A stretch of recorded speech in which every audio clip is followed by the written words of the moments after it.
जय Shri Krishna, Radhe Radhe. Hello friends, welcome back to my channel. तो दोस्तों, आज के इस वीडियो में हम आपको दर्शन करवाएंगे भगवान श्री कृष्ण की नगरी द्वारका नगरी के, जहां पर राज करते हैं भगवान श्री कृष्ण। द्वारका नगरी गुजरात राज्य में अरब सागर के किनारे देवभूमि द्वारका जिले में स्थित है। द्वारका भारत का एक प्राचीन नगर है। इसका निर्माण स्वयं भगवान श्री कृष्ण ने करवाया है। यह 4 धामों में से एक और सप्तपुरी में से एक है, लेकिन द्वारका का इतिहास इससे भी बहुत पुराना है। भगवान श्री कृष्ण ने द्वारका में अपनी राजधानी बनाई। कंस के वध के बाद कंस के ससुर जरासंध ने मथुरा पर 17 बार आक्रमण किया। युद्ध से अपनी प्रजा को बचाने के लिए भगवान श्री कृष्ण ने एक नई राजधानी की स्थापना करी। कहते हैं कि समुद्र में भगवान श्री कृष्ण ने सोने की नगरी बनाई। इसमें कई सारे बड़े बड़े महल और बड़ी बड़ी दीवारों में कई सारे द्वार रखे। इसीलिए इस नगरी को द्वारका के नाम से पहचाना जाता है, द्वारों की नगरी द्वारका। लेकिन वह द्वारका समुद्र में समा गई, क्योंकि भगवान श्री कृष्ण को गांधारी का श्राप था कि तुमने जैसे हमारे पुत्रों को महाभारत के युद्ध में मरवाया है, उस प्रकार तुम्हारी द्वारका भी समुद्र में डूब जाएगी। तो उसके कुछ समय पश्चात भगवान श्री कृष्ण के परपोते वज्रनाथ ने यहाँ पर द्वारकाधीश का मंदिर बनवाया है। यह मंदिर भी तकरीबन 5000 साल पुराना है। तो दोस्तों, आज के इस वीडियो में हम आपको द्वारका के फुल इन्फॉर्मेशन देने वाले हैं, जैसे कि द्वारका कैसे पहुँचे, कहाँ पर रुके, खाना और द्वारका में कहाँ कहाँ पर घूमने जा सकते हैं। तो आप हमारा वीडियो पूरा वॉच करना। तो सबसे पहले हम बात करते हैं कि द्वारका कैसे पहुँचे। यहाँ तक पहुँचने के लिए रोड मार्ग, हवाई मार्ग और रेल मार्ग द्वारा यहाँ पर आसानी से पहुँचा जा सकता है। अगर आप बाय ट्रेन आना चाहते हैं तो द्वारका तक ट्रेन आती है।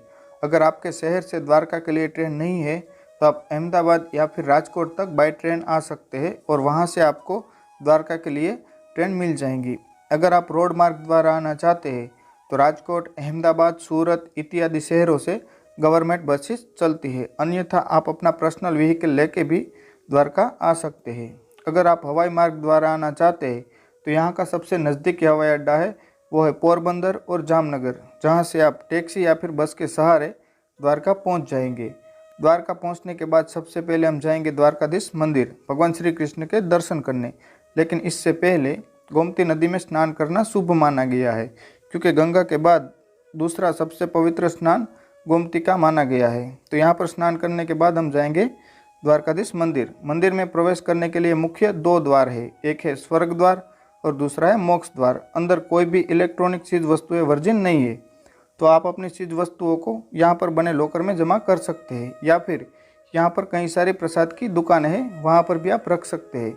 अगर बात की जाए दर्शन की टाइमिंग की, तो सुबह 6 बजे से दोपहर 12 बजे तक आप दर्शन कर सकते हैं और 12 बजे से 5 बजे तक मंदिर बंद रहता है और फिर से वापस 5 बजे से 8 बजे तक आप दर्शन कर सकते हैं।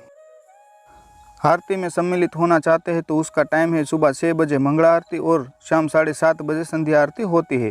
तो आप उस हिसाब से यहाँ पर दर्शन करने आ सकते हैं। इस मंदिर के परिसर में और भी कई सारे मंदिर हैं, तो आप इन सभी मंदिरों में दर्शन करके गोमती घाट होते हुए सुदामा ब्रिज क्रॉस करके विजिट कर सकते हैं पंचनंदा तीर्थ। लेकिन इससे पहले आपको सुदामा ब्रिज पर 10 रुपये की टिकट कटवानी पड़ती है। पंचनंदा तीर्थ पर पांडवों द्वारा निर्मित 5 कुएँ हैं और भी यहाँ पर कई सारे मंदिर है। तो आप इन सभी जगहों पर दर्शन करके अपने बजट में द्वारकाधीश मंदिर के आसपास अपने लिए एक खूबसूरत रूम बुक कर सकते हैं। द्वारका में घूमने के लिए पर्याप्त 2 दिन का समय लगता है।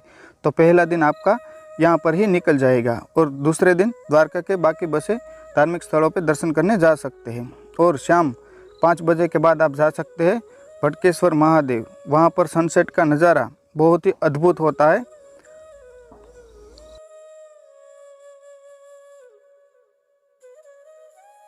अब बात कर लेते हैं द्वारका में रुकने की क्या व्यवस्था है। तो यहाँ पर रुकने के लिए द्वारकाधीश मंदिर के पास कई सारी होटल्स, गेस्ट हाउस एवं धर्मशालाएं हैं, जहाँ पर आप अपने बजट में रुक सकते हैं। अगर आप धर्मशाला में रुकना चाहते हैं तो 300 से लेकर 500 रुपये में आपको आराम से रूम मिल जाएगा। अगर आप गेस्ट हाउस में रुकना चाहते हैं तो 500 से लेकर 700 रुपये में आपको रूम मिल जाएंगे। अगर आप होटल में रुकना चाहते हैं तो 700 से लेकर 1000 में यहाँ पर आराम से रूम मिल जाता है। यहाँ पर खाने के 2 ऑप्शन है। सबसे पहले तो आप मंदिर के पास ट्रस्ट द्वारा 20 रुपये में भरपेट खाना खा सकते हैं, अन्यथा आप बाहर होटल या फिर रेस्टोरेंट में खाना खा सकते हैं। द्वारका में घूमने के लिए पर्याप्त 2 दिन का समय लगता है। पहले दिन आप द्वारकाधीश मंदिर और मंदिर के आसपास के धार्मिक स्थल और भी कई सारे घूमने लायक स्थल है, वहाँ पर विजिट कर सकते हैं। अगले दिन सुबह अर्ली मॉर्निंग सबसे पहले आप द्वारका के सभी जगह दर्शन के लिए बस या फिर ऑटो के सहारे घूम सकते हैं, लेकिन मेरा सजेशन है कि आप ऑटो के सहारे ही सभी जगह पे विजिट कीजिए, क्योंकि अगर आप बस के सहारे सभी जगह घूमने जाओगे तो आपको दर्शन के लिए ज़्यादा टाइम नहीं मिलता है। तो आप ऑटो के सहारे ही द्वारका दर्शन कीजिए। ऑटो वाले आपके पास से तकरीबन 700 से 800 रुपये लेंगे, लेकिन इसमें आप थोड़ा बहुत बार्गेनिंग भी कर सकते हैं। तो सबसे पहले हम जाएंगे रुक्मणी मंदिर। ये मंदिर द्वारकाधीश मंदिर से तकरीबन 3 किलोमीटर की दूरी पर स्थित है। यह मंदिर इतना दूर है क्योंकि दुर्वासा ऋषि ने भगवान श्री कृष्ण और रुक्मणी जी को श्राप दिया था कि तुम दोनों 11 साल के लिए एक दूसरे से अलग रहोगे, इसीलिए रुक्मणी जी का मंदिर इतना दूर है। जब यह श्राप खत्म हुआ तो भगवान श्री कृष्ण रुक्मणी जी को द्वारका में वापस ले आए थे। रुक्मणी मंदिर पे आपको पानी का दान देना शुभ माना जाता है, तो जब भी आप रुक्मणी मंदिर दर्शन के लिए जाओ तो यहाँ पर पानी का दान जरूर कीजिएगा। रुक्मणी मंदिर से थोड़ी ही दूरी पर स्थित है नागेश्वर महादेव का मंदिर। यह मंदिर 12 ज्योतिर्लिंगों में से एक है, जो द्वारकाधीश मंदिर से तकरीबन 17 किलोमीटर की दूरी पर स्थित है। नागेश्वर मंदिर में आप जल अभिषेक भी कर सकते हैं, तो जब भी आप यहाँ पर दर्शन के लिए जाओ तो यहाँ पर जल अभिषेक करना ना भूलें। नागेश्वर मंदिर के नज़दीक में ही स्थित है गोपी तालाब। ये वही तालाब है जिसमें भगवान श्री कृष्ण और गोपियों ने आखिरी रासलीला रचाई थी। उसके बाद गोपियों ने इसी तालाब में अपना देह त्याग कर दिया था, इसीलिए इस तालाब से आज भी चंदन निकलता है, जिसे हम गोपी चंदन के नाम से पहचानते हैं। ये चंदन यहाँ के बाज़ारों में आपको दिख जाएगा, जो आप खरीदी भी कर सकते हैं। ये बहुत ही पवित्र तालाब है, तो आप यहाँ पर भी थोड़ी देर के लिए रुक सकते हैं। गोपी तालाब पर कुछ समय व्यतीत करने के बाद अब हम जाएंगे बेट द्वारका, जिसे बेट द्वारका नाम से भी पहचाना जाता है। बेट द्वारका इसीलिए क्योंकि यहाँ पर भगवान श्री कृष्ण और सुदामा पहली बार मिले थे, यानी कि यहाँ पर बैठे थे, इसीलिए इस जगह को बेट द्वारका के नाम से भी पहचाना जाता है।